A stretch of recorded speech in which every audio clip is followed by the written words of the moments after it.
Hello once again, my people, it is I, Viet, and welcome back to Repeat. Last episode, Sissel almost fucking died because of that remnant piece of shit jackass bitch.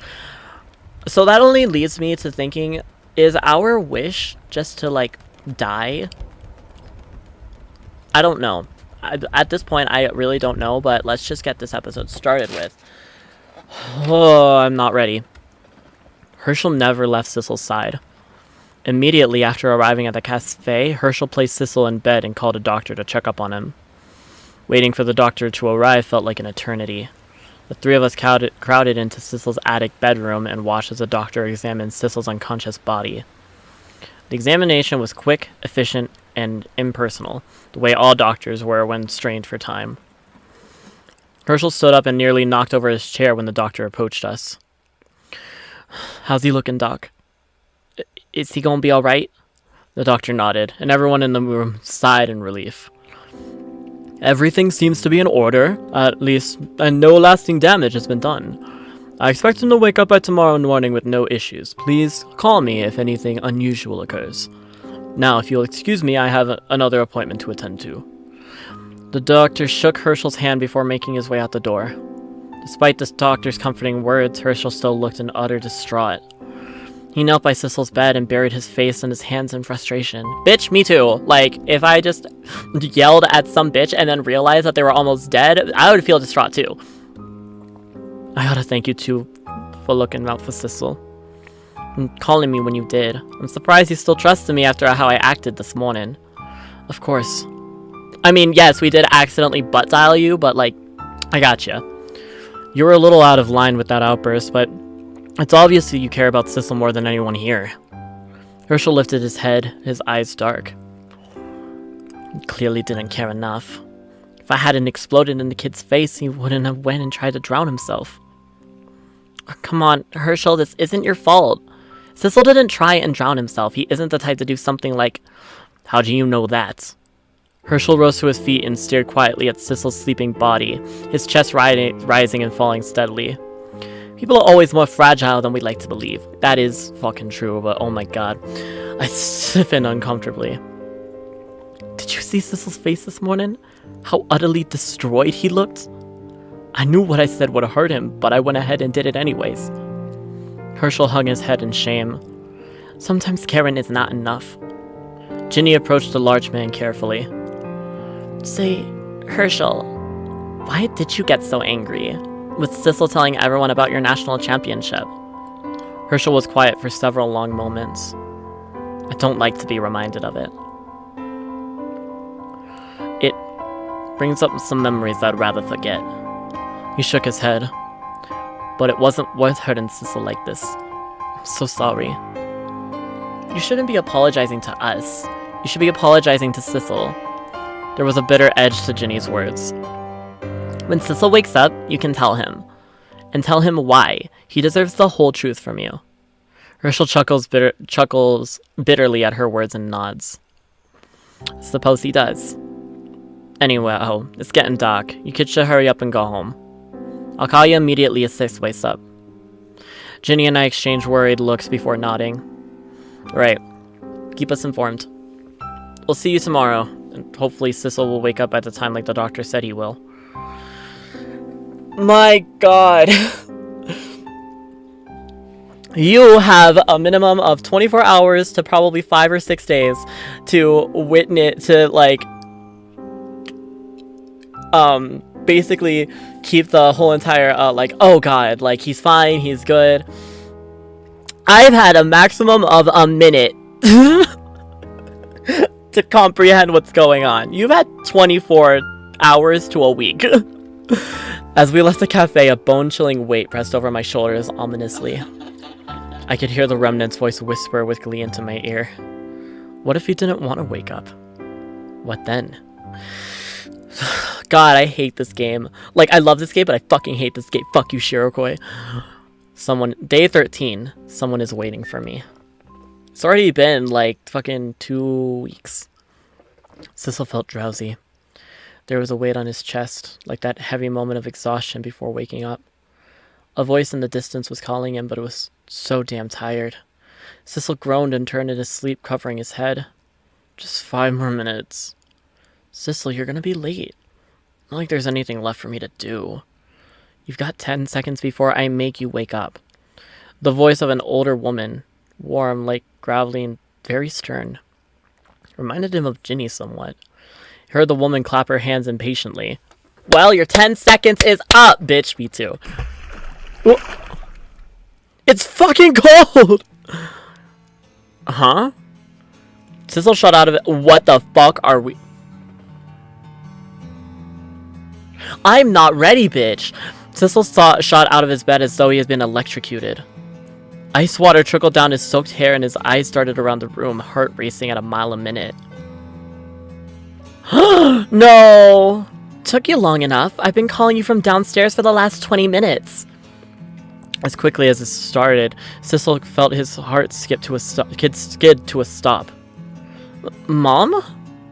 Cecilia Bradley put her hands on her hips with a playful scoff. No, I'm your conscience. Now hurry up and make yourself presentable. You don't want to be late for school today, especially with the culinary competition happening this afternoon. Sissel could only gape at her, his brain swimming in confusion. Celia frowned and came closer, combing her fingers through her son's wet hair. Did the water seep into your brain or something? Just stand here gaping like a goldfish. Gonna get breakfast ready. Come down once you clean yourself up, dear. Especially your hair. God knows we're a family of messy mop heads. Oh my god. Oh, I'm so sad. I'm so sad right now. Because this is all in his fucking head. With a gentle pat on his head, Cecilia disappeared downstairs with an energetic smile. Sissel stared at her, retreating back with eyes of the size of dinner plates. What is happening? The last thing he remembered was following that dark figure into Bradley Lake, and then he was dragged under the water and knocked out. So, how can he be here? Was this all some weird dream? Sissel shook his head wildly and finally took a moment to take in his surroundings. The bedroom he was apparently sleeping in was a cozy mess, the picture-perfect image of a bedroom he's always imagined having to himself. Clothes were tossed about, hanging from chairs and door handles. Class workbooks that he remembered using with Ginny were sprawled along his desk. Sissel tiptoed across the room and caught sight of himself in the mirror. He looked and felt cleaner somehow. A flash of yellow caught his eyes, and Sissel finally noticed the pile of neatly folded clothing his mother left him. He stared at it for a moment, slowly realizing he wouldn't have to wear an age-old torn tank top anymore. This is too surreal. Yeah, no, this is fucked up, bitch. But not entirely bad, I guess. If this was a dream, Sissel hoped he slept just a little longer. No, please, I don't want you to die! It took only a moment to change into his new clothes. They felt so fitting on him, unlike his ripped tank top and oversized, torn shorts. He could get used to this. No, bitch! They ask you how you are, you just have to say that you're fine when you're not really fine, but you just can't get into it. He looks so dapper and handsome, and I love him. Oh, God. Why is that my aesthetic? Like, that is hugely my fucking aesthetic. Oh, I love him. I love it. Sissel crept downstairs. So I want, actually, before I read this, somebody, one of you, because I know that somebody out there is going to be out there being like, oh, yes, bitch. Go on Etsy or like something, find that hoodie for me and link it to me, DM me on Twitter for this hoodie because my fucking god, I want this hoodie. Sissel crept downstairs slowly, taking in every detail of the strangely familiar house. Family pictures hung on walls with photographs of phantom memories. One photo showed a younger Cecilia carrying Sissel to his first day at elementary school with a tiny backpack hanging from his small arms. The frame next to it showed Herschel jokingly pretending to place a baby Sissel in the oven before getting kicked in the face by his furious mother. That's funny. That's me, bitch, cooking my own child. Another showed Cecilia, Herschel, and Sissel huddled under a bright Christmas tree. He could see a brilliant light in his young face as he excitedly unwrapped presents that he never received. Except... when Sissel stared at the photos long enough, he could almost imagine it truly happening. He always wanted to live in a place like this. Yo, sissy! Dozing off again, are ya? Herschel's soft, sharp voice jolted him out of his daze. Sissel hurried downstairs to the side of his mother and Herschel bickering as they aggressively flipped omelets on the stove. Oh, look at them. They're both precious. Oh my god, I love them. Cecilia scowled at Herschel's omelet arced, as Hurl's omelet arced dangerously over their heads and nearly bounced off the saucepan as it landed. Overcompensating for something? Herschel just grimly smugged as he plopped the food onto his plate. Salty that I've beaten you 3 breakfasts in a row? I'll have you know that I've been going easy on you. Cecilia suddenly caught Sissel and beckoned him cheerfully. Sweetie, your new outfit looks great on you. Bitch, I want that outfit. There was a flush of timid embarrassment across his face as Sissel hesitantly approached his family at the breakfast table. I don't understand. How can you be here? Cecilia laughs and ruffles his hair. Her hands were warm. Sissel couldn't help but shrug back slyly as his mother's cheerful smile. Are you still dreaming, sis? Oh, come on, let's hurry up and eat up. You've got a big day ahead of you. Big day? Yeah, it's Visitors' Day, remember? Your mother's been dying to see you kick everyone's ass in the culinary competition. Language! Sissel ate his food slowly. The omelet was delicious. This entire situation was such a strange experience. I want him to wake, like, I get it that this is like the dream that he's always wanted, and bitch, I'm buying that outfit for you, but I want you to wake up because because you know for a fact that this isn't real. Fuck. There's no way this is real, he thought to himself. But it was ridiculous the way his mother and uncle bickered as they tossed the salt shaker across the table, but he couldn't help but smile. Everyone's host perked up to the side of exciting knocking at the front door. Oh, that must be your friend! Oh, wait. Oh, that must be your friends. Friends?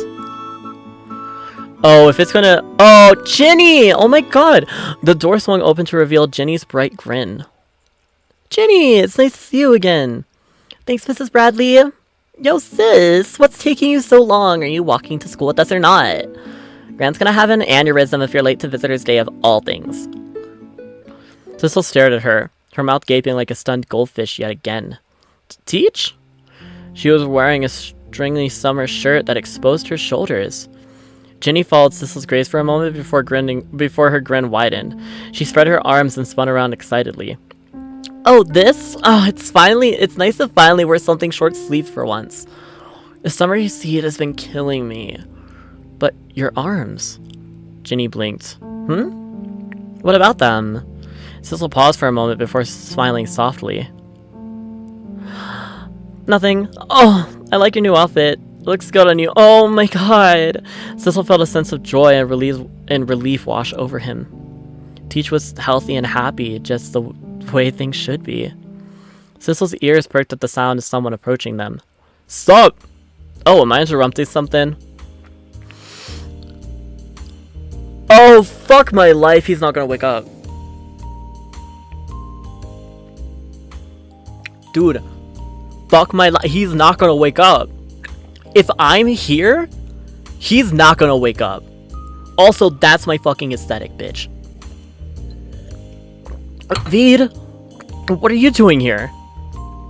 To walk to school with you guys? You know, like we always do? Sissel jumped slightly when he felt his mother nudge his shoulder from behind him. Hey, isn't that the sad-looking boy that you've been crushing on? Oh, he's not gonna wake up.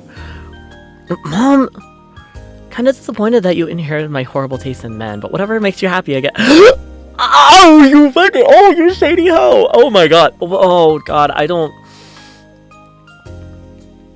I'm so happy, but I'm so sad because this isn't real. Don't worry, Mrs. Bradley. Sis still hasn't asked him out yet. There's still hope. I'm right here, you know. Unless Sissel wants me to ask him out right here, right now. The heat in Sissel's face grew tenfold as he shoved all of his friends out the door.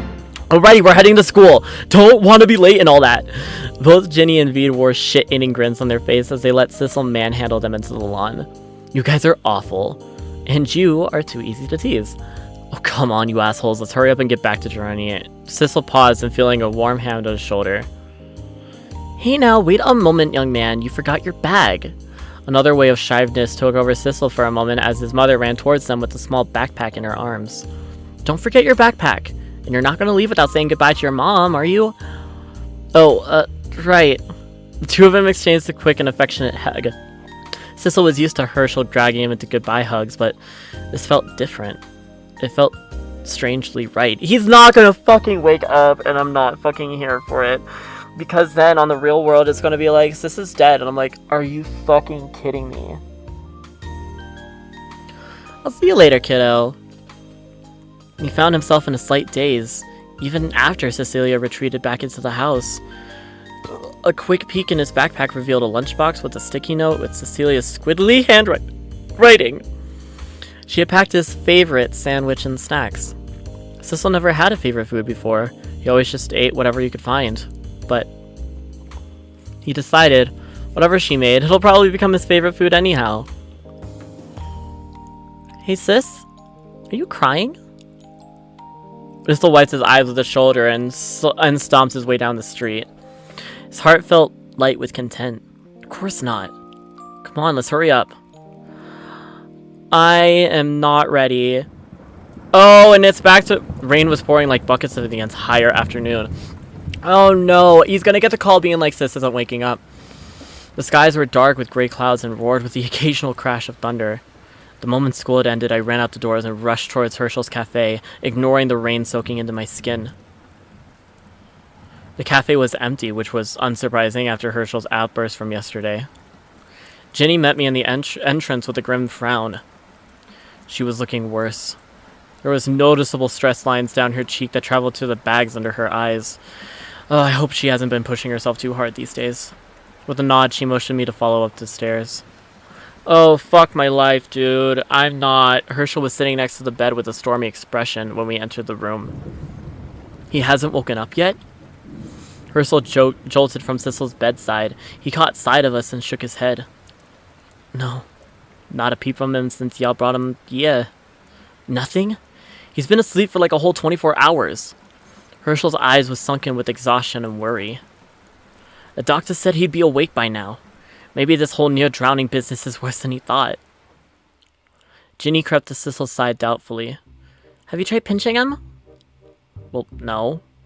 Ginny pinched the side of Sissel's cheek with her gloved hand and yanked hard.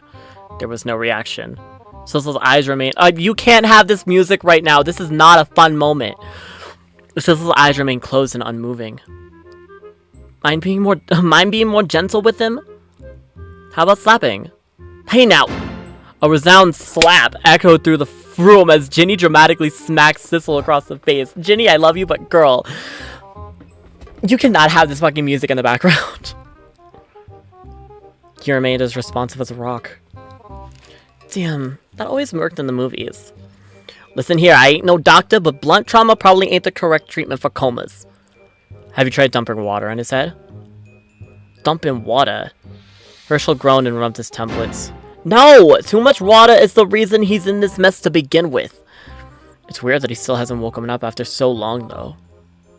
Yeah, that's one thing that we can agree with. I've been fussing over him for the entire day and he still hasn't budged an inch. Think I should tell the doctor over to take a look again? Sounds like a better plan than smacking Sissel over and over again. No, I'm not here for you! A crash of thunder suddenly shook across the sky. The lights in the cafe flickered and then went out completely. Well, damn. Aw, shit. That don't sound too good. Herschel pulled out his phone and tapped it impatiently before stuffing it back into his pocket. No signal. This is just great. I'm gonna drive out to the doctor's office and grab someone to go check on Sis again. You kids keep a close eye on him, alright? No slapping him across his face for such while I'm gone. You're doing the drive in this weather? The road's barely visible out there. I'll make do. I'll drag a doctor here by the throat if I have to. Sis is gonna get the care he needs if it's the last thing I do. I'm not.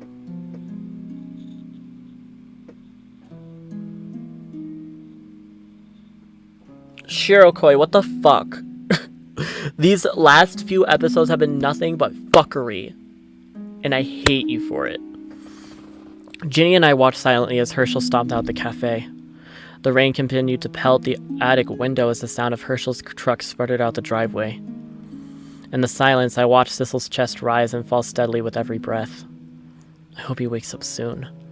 Will simply waiting be enough? Sissel was attacked by the remnant. Who knows if this is just a simple near-drowning experience? It's probably not. Oh, no, we're going back into his mind. Sissel blinked, feeling slightly dazed. This entire day felt like a surreal dream. He wasn't sure if he wanted it to end just yet, though. Oh no, the moment he arrived to school, Mrs. Corliss dragged him outside to brag all the parents about his great performance in class. She was simply being a supportive teacher and was no way showing any favoritism. Yep, me too. Mrs. Corliss emphasized how Sissel will undoubtedly ace the culinary competition with flying colors. When a nearby mom asked Miss Corliss if she was playing favorites, she promptly told her to shut up. Shut up, Kellen! Shut up, Karen, Helen, whatever your name is. Sissel may not be the best in academics, but he works ethic and sheer determination is something all students should strive for. Sissel smiled awkwardly and tried to hide himself behind Mrs. Corliss. Getting suddenly dragged into the spotlight felt uncomfortable, but the way Mrs. Corliss spoke about him made Sissel's heart twinge with a bit of pride. Well, if this kid is really that impressive, where is his contest entry? There was a nasty edge to the woman's voice. Sissel flinched and glanced around aimlessly. Oh shit! What's the matter? I think I might have left it at home. Impressive indeed. I thought this kid was supposed to be smart. A wave of panic washed over Sissel as he made a dash towards the door. I think I can run back and get it before the contest starts. He was suddenly yanked back by V's arm with a laugh. You can probably just give your mom and uncle a call instead of running all the way back home. Weren't they on their way to the school anyways? It's visitors' day after all. Oh right. It didn't really occur to him that he'd been calling home now and expected someone to pick up or have a home to begin with. I hate this so much. I know that they're happy, but in reality, it's not happy. Sissel fumbled with his phone and dialed an unfamiliar mom number in his contacts. His confusion only rose when he heard Cecilia's ringtone go off behind him. Mom? Oh, look at them, they're precious. Sissel turned around to see Cecilia and Herschel putting a familiar cart through the school doors with matching grins on their face. God damn it. Oh, God, I love them, and I love this, but I know it's not actually happening in real life, and it makes me a sad fucking boy. Yo. Mom? Herschel? You guys came? Sissel's eyes fell on the large metal cart they were pushing. You guys brought my sculpture too? You worked weeks on your entry, kiddo. I couldn't just watch you leave it at home and fail. Sissel bolted up to her with relief. There was a moment of hesitation, then he leaped into her arms in a big warm hug. Thanks for saving my ass, Mom. That's my job, isn't it? It'd be nice if you required less ass saving in the future, though. They all peeked inside him at the cart. Inside was Sissel's glorious chocolate sculpture in the Capitol building, standing in perfect condition and carved with a painstaking level of detail. The woman from earlier scoffed. That's it? My son's entry is much more befitting of victory than the simple hunk of chocolate. Yes! Walk in front of her, bitch! Cecilia squinted at the woman, her smile curling in a grimace. Sissel watched her nervously as she stood up straight and stared right into the other parent's eyes. My son worked night and day to make sure his entry was in tip-top shape. What kind of store-bought crap did your kid bought this time, Helen? How did I know that her name was Helen? Yes! Helen! Because everyone fucking hates Helen. I don't know what you're talking about. At least my child got a proper upbringing with a real father, unlike your son's whore of a parent. Hey now. Sissel felt his mother place a hand on his shoulder. Yes! Fucking go off, bitch. Well, my kid can beat your kid. And probably you too. Ain't that right, son? I guess? Hey, I could beat you up. Ready to put your money where your mouth is, lady? I'll scramble you like an egg, bitch. Sis, stop taking fights with the other parents. You're gonna get yourself kicked out of campus again. Yeah, but I'll kick her ass first. Alright, let's take a moment to chill, and...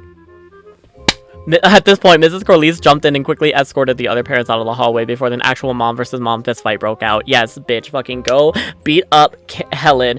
Because you know what, Helen? You can take your go-go shoots and go to fucking hell, bitch. Oh, Jesus. I clicked too many times. Jesus. Sissel watched in disbelief as Cecilia flipped the other woman off while she retreated down the hall. Well, before you get arrested for assault, I'm gonna take Sissel's sculpture down the ballroom for the competition. It'll be another hour before the competition actually starts. Sissel. Why don't you show your mother around and show off the work while your other classes...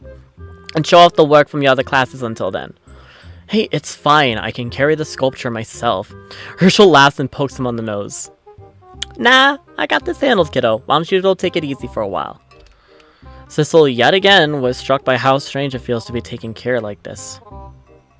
He gratefully waved Herschel goodbye as he watched him push the cart away. Turning back to his mom, Sissel was relieved that she still had calmed down a bit. Just a bit, though. The nerve of that woman, can you believe her? You didn't have to wage war on the other lady like that, Mom. It's just chocolate. I was defending your honor! Her loud declaration drew her eyes of several people in the hall. Sissel felt his face heat up, but couldn't help smiling. Cecilia ruffled his hair like a puppy before poking him in the chest. Listen, nobody talks down to my son without a sharp or two. Or a fist. I'm gonna take a fucking knife and stab that bitch. I can take a few harsh words, you know. I know you can take it, but that doesn't mean I will. You're my kid. And I'm allowed to be proud of you, aren't I? Oh no, oh my god, I'm gonna fucking cry, bitch. Sissel felt his face flush with a mix of embarrassment and pride. Yeah, sure. Come on, Mom, I still gotta show you my work from my other classes before the contest starts. Cecilia's proud smile was the most heartwarming sight in the world as she let her son drag her around the school. Lead the way, kiddo! And then we're gonna take a fucking flashback to present day. And here's attempt number 43. Cover your ears if you plan on keeping them. Ginny took a deep breath, aimed Herschel's trumpet inches away from Sissel's face, and blew hard. What sound effect was that, bitch? The room shook as the fierce farting sound of a trumpet violently shook the attic walls and eviscerated my eardrums. I clamped my hands around my ear and glanced at Sissel. He was still sleeping peacefully, blind and deaf to the world around him despite the murderous trumpet and roaring rainstorm outside. Ginny finally dropped the trumpet and sighed. Damn, no response? We've tried everything we could, since Herschel left. At this point, I don't think he's ever going to wake up. A sense of dread hung over me as I hovered over Sissel's sleeping body. This doesn't feel normal. Do you think he'd at least react? Do you think that ghost did something to him? Ginny tapped her chin thoughtfully. I can't say I'm too familiar with all this ghostly business.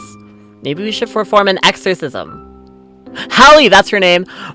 Sorry, this was like from 3 episodes ago where I couldn't remember her name. I seriously doubt that would work. I lifted one of my legs. Was the floor getting wet? Water was seeping unnaturally through a crack in the windowsill, sinking into the attic floor. I jumped back behind Ginny and the puddle of water spread onto mine as its own. Bitch, I'm not having this shit. Bye. Slowly, a familiar figure rose from the water like a cryptic sea creature rising from the depths. Oh, it's Bradley. Hello again, young one. Oh, it's just you. For a second, I thought it was the remnant. Ginny suddenly leaped forward and tossed a handful of salt into the witch's face. Bitch, don't do that. She's okay. Some of it stuck to the hair while the rest fell uselessly on the floor. What was that supposed to be? Ginny jumped back behind me with a glare.